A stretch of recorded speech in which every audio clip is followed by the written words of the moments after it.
طے کیا ہے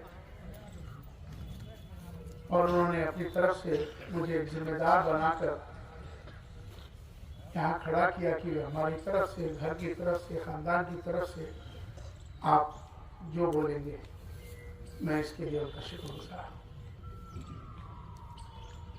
یہ وقت تقریر کا نہیں ہے، لیکن چند باتیں میں آپ کے سامنے مرحوم چودھری یاسین، مرحوم چودھری طیب حسین رحمۃ اللہ علیہ، اور اس کے بعد مرحومہ اس دنیا سے رخصت ہوئی جمیلہ مامی، ہمیشہ سے انہوں نے جس طرح سے، ابھی میں بہت سے لوگ بات کر رہے تھے کہ ان کو پوری میوات کو انہوں نے جس طرح سے ہر ایک کے اوپر اس خاندان کا احسان، ہر ایک فرد کے اوپر، ہر ایک میوات کے ہر شخص کے اوپر ان کا احسانات ہیں۔ کوئی بھی جب گڑگاؤں جاتا تھا یہاں سے، کوئی تکلیف ہے کسی کو، وہاں لنگر کی طرح کھانا چلنا، خود مامی جمیلہ خود اس بات کے لیے چودھری صاحب ہوں یا نہ ہوں کہ کوئی بھی بیوات کا آدمی گڑگاؤں آنے کے بعد بغیر کھانا کھائے نہیں جائے گا، بغیر کسی کا کوئی کام کیے وہاں سے نہیں جائے گا، یہ ان کا ہمیشہ سے رہا۔ سب کو وہ ناموں سے جانتی تھی اور ان کی یہ فکر رہی کہ وہ سب کے لیے ہر دکھ سکھ میں بھی پورا خاندان کھڑا رہا۔ ابھی ان کی تکلیفیں زیادہ تھی، آپ سب کو معلوم ہے کہ کس طرح سے بیمار تھی، ابھی عرصے سے بیماری کی حالت میں تھی۔ بچوں نے بھی حق ادا کیا، چودھری ذاکر صاحب نے، ان کے پریوار نے، چودھری فضل صاحب نے، ان کے پریوار نے، بہن زاہدہ، بہن ڈاکٹر عائشہ، تمام سب نے اپنی ماں کو جس طرح سے رکھا، جس طرح سے ان کی خدمت کری، یہ انہوں نے حق ادا کیا۔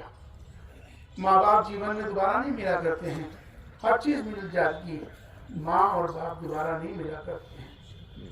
اللہ تعالیٰ سے میں دعا کرتا ہوں کہ اللہ تبارک و تعالیٰ ہمارے تمام گھر والوں کو صبر جمیل عطا فرمائے۔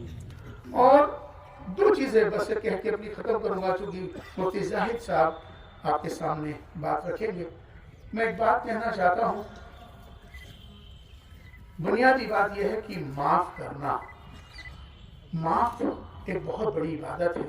آج ہمارے یہاں جو کمی آ رہی ہے وہ اسی کے بعد کہ ہم ایک دوسرے سے بغض رکھتے ہیں، ایک دوسرے کے خلاف غیبت کرتے ہیں، چغلی کرتے ہیں۔ تمہیں بھی پتا ہے کہ یہ موت، کسی بھی قبرستان میں جاتے ہو، کسی بھی میت میں جاتے ہو، اس بات کی حقیقت کو سمجھ لینا کہ تمہیں بھی ایک دن واپس جانا ہے۔ قبرستان میں اکثر رسول اللہ صلی اللہ علیہ وسلم اکثر کثرت سے کیوں جاتے تھے؟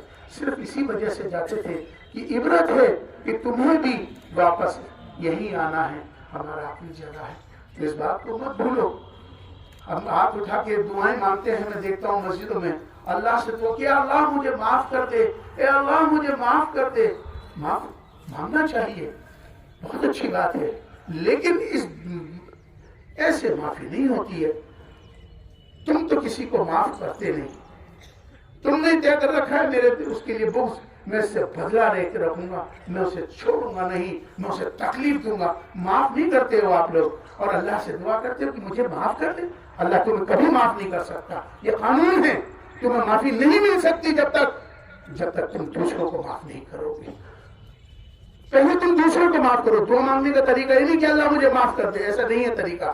طریقہ دعا کا ہمیشہ یہ رہا کہ اللہ میں نے سب کو معاف کر دیا ہے، یا اللہ میں نے سب کو معاف کر دیا ہے، یا اللہ تو ان کو بھی معاف کر دے سب کو۔ اس کے بعد تیسری بار آپ اپنے اوپر کہہ سکتے ہو یا اللہ اب تم مجھے بھی معاف کر دے، تب اللہ تمہیں معاف کرے گا۔ تم دوسرے کو معاف کرتے نہیں ہو اور اللہ تمہیں کیسے معاف کرے گا؟ تو معافی اللہ سے مانگتے رہو، دوسروں کے لیے بھی مانگتے رہو۔ آج سے یہ طے کر لو، اس میت پہ کھڑے ہو کہ تمہیں بھی جانا ہے، یہ حقیقت ہے۔ معاف کرنے کی عادت ڈالو۔ اللہ تعالیٰ معاف کرنے والوں کو بہت پسند کرتا ہے، اللہ بہت پسند کرتا ہے۔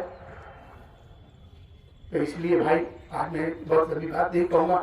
چودھری ذاکر صاحب، چودھری فضل صاحب، بہن ڈاکٹر عائشہ، بہن ہماری زاہدہ، ہمارا پورا پریوار کی طرف سے آپ سب نے جس طرح سے ابھی ہمارا ہم سب ان کے لیے پڑھیں گے، ان کے لیے بخشیں گے، کیونکہ ہر ماں باپ کے اوپر ان کا حق ہے، تو آج اس حق کو بھی ادا کر کے سب لوگ جائیں اور پڑھتے رہیں، زیادہ سے زیادہ جو بھی پڑھتے ان کو بخشا جائے، یہی ان کے لیے ہوگا۔